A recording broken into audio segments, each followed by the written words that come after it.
Ladies and gentlemen, welcome back to another SLG Meetup. Your host Alvaro to bring you another successful, interested, and in this case, famous guest. Her name is Bianca D'Alessio, and you might have seen her on the season 2 of Selling the Hamptons, which is streaming now on Max. Besides that, she's the founder of the Nestseeker Masters division. They've sold over $2 billion worth of real estate, and she's currently ranked as the #1 real estate agent in New York City and number 14 in the nation. So very grateful to have her here with us today to tell us all about the show, real estate updates in New York and in the Hamptons, and everything in between. So let's have her in here.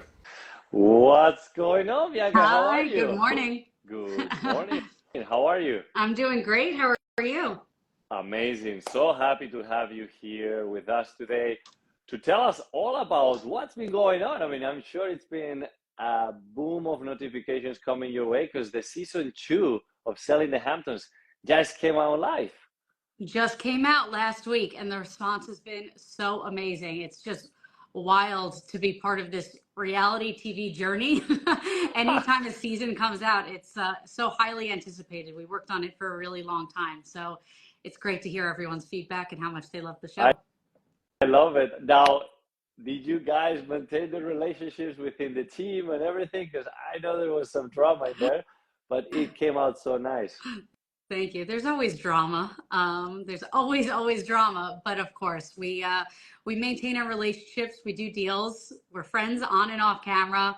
But when it comes to business, you can't always play nice. So I gotta encourage everybody to go and see it firsthand on Max, because it's one thing to see you on social media or to know you directly and be on the phone and then seeing you on TV, because that's a different story. But you have definitely this character that it's very strong, very successful, know exactly what's going on. And that's actually what's showcasing right now with numbers. Yes. #1 real estate agent in New York City, number 14 in the nation. You've sold over $2 billion worth of real estate with that Masters division. So tell us a little bit about how has been your career before the show and now with the show, how you envision it is gonna take on. So that's actually a really crazy question, because during filming the show to now, my career's done a 360, would be putting it mildly. My team was formed in between seasons 1 and season 2. So I've been in real estate about a decade now, but it wasn't about until 2.5 years ago where I decided I wanted to build my own brand and my own team. Thus the Masters division was born. So what has happened and how my career has transformed over just the past, let's call it 30 months, has been just incredible. The show has given me such a platform. I mean, I love real estate. I love selling, but to be able to have a brand to leverage and a platform to leverage, to speak to people, to connect with people, to sell real estate, to tell stories, to talk about the art of sales, it's just taken everything to a whole new stratosphere of real estate, which has been a lot of fun. I'm sure, and I love to see it. In fact, I know some of the other cast members on the show, which are also friends of mine, so it's kind of cool to see you all play around in this dynamic team, right? So very, very cool. And I can't wait to see what this is gonna take on for you, because right now we're in March. The season for the Hamptons is gonna be approaching a bit soon. And I'm sure it's a great momentum to have the show, to then people getting excited to go to the Hamptons. So how do you leverage now being in this show into your business? Is it something that automatically comes your way, or you use it to actually outreach? Oh my gosh, if you think anything automatically comes to you in life, you are just so wrong. Right. Everything is about leverage. Everything is about building, creating momentum, storytelling, and adding value. So yes, the show is an incredible platform. It gives me more exposure than 99% of real estate brokers out there. But that doesn't mean business just comes to you. First of all, there's other cast members on the show. It's a highly competitive industry, and there's a lot of players, on this field. So in order to properly be getting the business that I want to from the show, I have to be actively going out and showcasing the value that it provides to my clients at every single turn. So I've been doing that ever since we've been filming. Before we've been filming, from the moment I found out I was going to be on the show in March 2021, 3 years ago. Wow, so it's a When I long was cast for the process. show. It's a long process. I have been working to build and to leverage what this show could do for me, for my brand, and for my clients. And that's where the business comes from. It's very interesting because you've definitely built a very successful career for over a decade. So it's not that you all of a sudden came into the show and you started to do deals. You've been doing this for a really long time. Mm-hmm. And then you kind of merged into this opportunity of being in a TV show, which is going to be a great leverage for you to exponentially grow your brand. Now, when you talk about getting into this casting process, for those that are looking at you and it's like, yes, I see it, it's amazing, very inspirational. What are the first steps to get yourself into an opportunity like yours? Do you need to seek it? That's such a hard question. I was approached for the show, so I did not seek this. Truthfully, it was not something that I had on my radar that I even thought I wanted. But when the opportunity did come to me, I said you would be foolish to say no, or to think that any other option besides yes would be a viable one. But I do think, I have this conversation with agents all the time. You don't start in luxury real estate. You don't start on TV. You just have to start. You have to put in the work. You have to be committed to doing deals, transacting, building your business, growing your book, learning every single day. If you commit yourself to that, and then from that, your mindset is in the right place to say yes to opportunities when they are presented to you. If this opportunity was presented to a different agent who didn't have the book of business I had, they would not be able to leverage it the way I've been able to. I've been able to leverage 8 years of prior real estate experience in order to amplify my business. So it's really a matter of being in the right place at the right time, but saying yes to opportunity when it comes to you and being prepared for that opportunity. Moving on a little bit, because you have been very successful also with new developments in New York City. But because we're talking about the Hamptons, and again, you master the real estate sales in New York, Hamptons, and even internationally. But talking about the Hamptons, we've seen a huge change over the last few years. So how do you see the market right now changing towards the season? So the Hamptons market always was a seasonal market. Real estate has always been a seasonal market until COVID. COVID distorted everything. And we've been on this post-COVID ride in a lot of America, but particularly the Hamptons for a long time now. In the fall of this year, after the last season, we started to feel the slowdown again and seasonality returning to the Hamptons market. And while some people may get panicked because they have short-term memory, that just is a sign of a normal market conditions returning. So we are now the same way we felt a slowdown in September. We're feeling a ramp up in March and moving into April. The season is just starting to pick up. So I think that creates more urgency in the market when you have these highs and lows, because it creates opportunities for buyers and sellers to come in and out of the market. It creates these blitzes of urgency. So I'm very excited for what that looks like. It has been slow in the Hampton. Transactions have been happening, but not at that insane hyper pace that we experienced in 2020, 2021.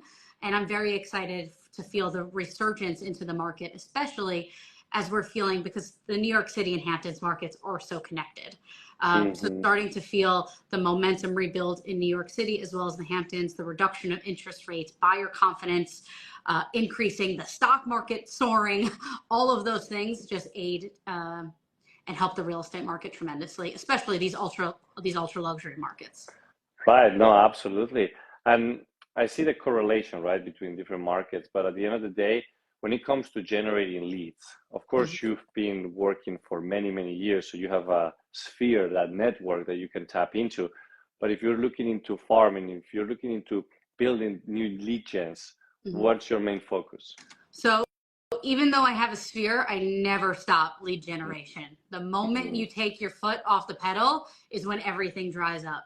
So, looking after, knowing where the market was in the fall, how do I use that to leverage that to insert myself when we start to feel changing tides? So listings that haven't sold, I still cold call. I'm still sending emails. I still send packages to people's doors, never stopping that, having various different events to bring clients together, creating a referral network and referral business, and always networking with other brokers has been a huge, huge component of my business, to create a two-way street between different markets and the brokerage community. So I'm constantly doing all of those things. I say at a bare minimum, 5 different lead generation activities happening at any given point in time.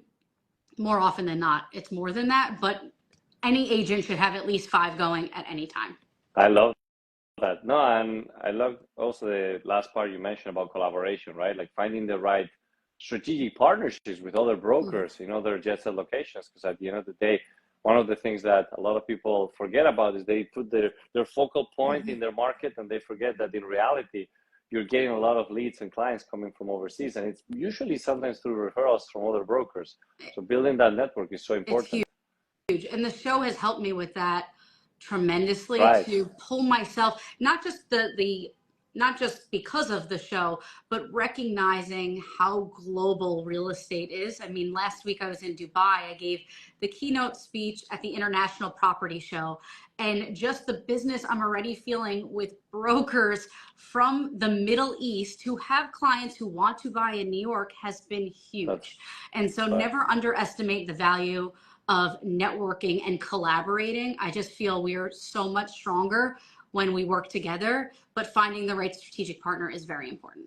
Let me ask you about, the whole real estate infrastructure with the Hamptons. I know that you have a lot of top listings, and when it comes to marketing those homes, right, it's very exciting because it's a fun market, but at the same time, it's very traditional. So you were talking about events, about traditional ways of doing things. So what's your go-to method for promoting a home?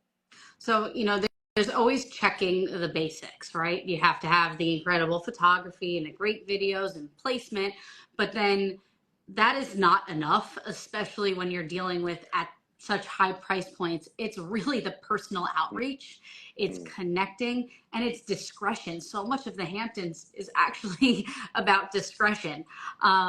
In different pockets, there may be more wealth that is shown off, but there's old money and there's new money.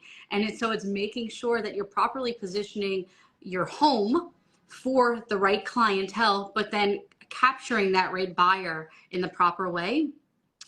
So still, again, picking up the phone, making phone calls, personal outreach, checking back with clients, re-engaging them, and then not looking just to who is my Hamptons market, but who are my clients that I have met overseas? Who are my clients that I'm working with in New York?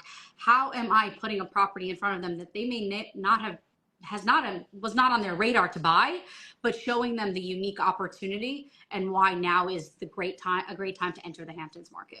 You know that we always ask this question to all of our guests, and I'm very curious to know your answer. What is really luxury to you?